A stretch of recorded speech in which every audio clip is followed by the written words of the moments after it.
के कर्मठ और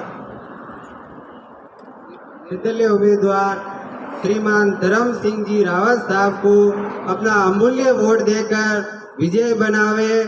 जय जय राजपूताना, जय जय राजपूताना।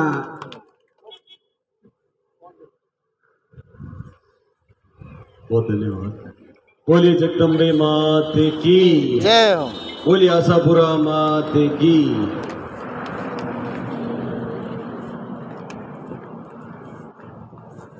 मेरे सभी प्यारे साथियों, आप सभी का बहुत धन्यवाद। आपने बहुत इतना मान सम्मान दिया। दोस्तों, ये लड़ाई अपने हक और अधिकार की लड़ाई है। आज कहने को तो हम 5 लाख हैं, लेकिन जिन पार्टियों को हम 100% मतदान करते आए हैं, वो पार्टियां हमें टिकट तक नहीं देती है और बाहर से उम्मीदवार लाकर हमारे ऊपर थोप देती। एक बहुत अपने जमीर को खरोचने वाली बात है कि इतने बड़े राजसमंद में एक भी इन दोनों पार्टियों को स्थानीय उम्मीदवार नहीं मिला। क्या राजसमंद के अंदर चुनाव लड़ने के लिए कोई बचा नहीं है जो ये लोग बाहर से आकर थोप देते हैं और मोदी जी के नाम से वोट मांगते हैं? ये ब्लैकमेल करते हैं कि मोदी जी का, अरे मोदी जी का वोट देते, आप हमें यहां पर क्यों नहीं टिकट देते? हमारा समाज इतना बड़ा है, हमारा हक है। 25 लोकसभा सीटें हैं, 25 लोकसभा सीटों में कहीं तो हमारा एक प्रतिनिधित्व दो जो हम संसद में जाके हमारी बात कह सके, लेकिन ये लोग नहीं देते। बहुत तकलीफ है। मैं जो वर्तमान के प्रत्याशी हैं भाजपा और कांग्रेस के, उन प्रत्याशियों को मैं चैलेंज करता हूं कि आप मोदी जी के नाम से वोटों की भीख मांगना बंद करो। अगर तुम में दम है तो खुद के नाम से चुनाव लड़ो, और भी ज्यादा दम है तो निर्दलीय चुनाव लड़के दिखाओ। और अगर आप 50,000 वोट लेके आ जाते हो निर्दलीय, तो ये धर्मेंद्र सिंह रावत अपनी मूछ कटवा लेगा, क्योंकि मोदी जी के नाम से भीख मांगना बंद।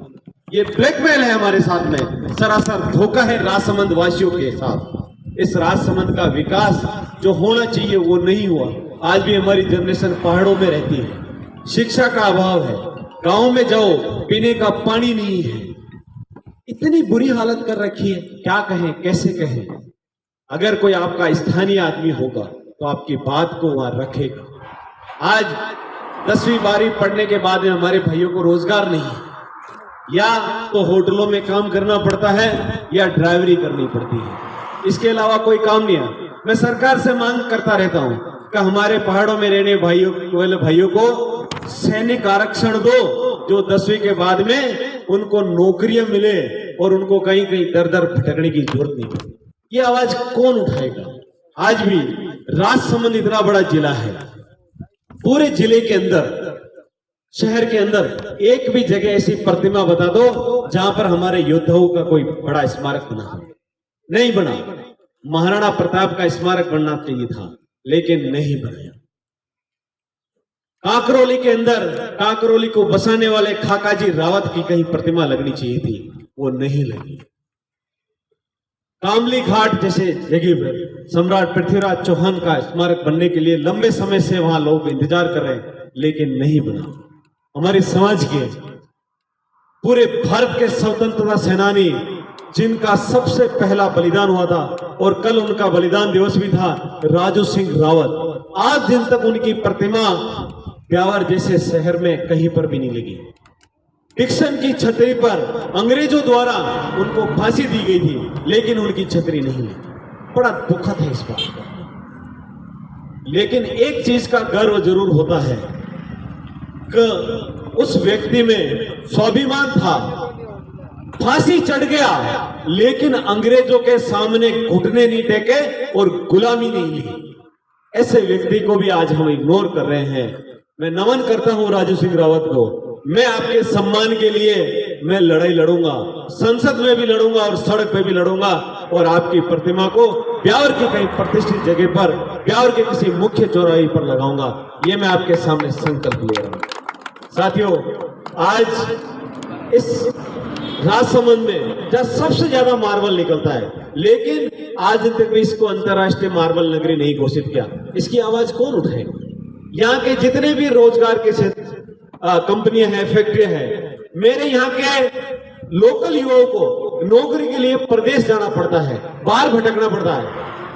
मैं आप सबको विश्वास दिलाता हूं कि मैं आपके हक की लड़ाई लड़ूंगा और 80% रोजगार स्थानीय युवाओं को हर उस कंपनी में मिले जो हमारे क्षेत्र की जल जमीन के ऊपर बनी हुई है। ये चीजें होनी चाहिए, नहीं होनी चाहिए? होनी चाहिए। लेकिन हम चुप नहीं रहेंगे। आपका भाई आपके लिए लड़ने के लिए आ गया है, आर पार लड़ने के लिए आ गया है। बस आप मेरा साथ दीजिए, मेरा सहयोग कीजिए। और मैं कहना चाहता हूं कि राजनीति जमीन पे रहने वाला ही अच्छी तरीके से कर पाता है और सेवा भी जमीन पे रहने वाला ही कर पाता है। महलों में रहने वाला, एसी के कमरे में रहने वाला आपका दुख नहीं समझेगा, कभी नहीं समझेगा। ये मेरा खुद का अनुभव है।